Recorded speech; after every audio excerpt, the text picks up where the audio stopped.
আমাদের মমতা মহিমা দেশ নেত্রী শেখ হাসিনাকে আবার ধন্যবাদ জানাই। তিনি তরুণ সমাজের পাশে এসে দাঁড়িয়েছেন, তিনি আমাদের কথা শুনেছেন।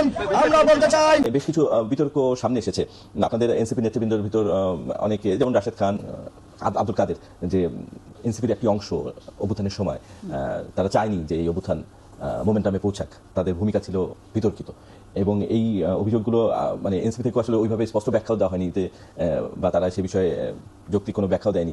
কেন মানে এরকম অভিযোগ এনসিপির ভিতর থেকে মানে এনসিপি নেতৃবৃন্দের ভিতরে আসছে কেন? অনেকে, যেমন রাশেদ খান, তিনি এখন প্রধানমন্ত্রীর রাজনৈতিক সহকারী, এগুলো কি শুধুই রেটরিক?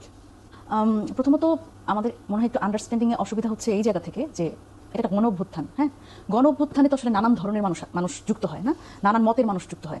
নেতৃত্বে তো আসলে এরকম অনেক ধরনের মানুষ এসছে। একটা আন্দোলনকে গণ অভ্যুত্থানে পরিণত করতে এখানে নানান ধরনের মানুষ যুক্ত হবে, অনেকেরই অনেক ধরনের চাওয়া থাকবে এবং আলটিমেটলি তো সবার কষ্টটা কিন্তু একটা সময় একটা হয়ে গেছে, ফোকাসটা একটা হয়ে গেছে এবং সবাই একসাথে ছিল।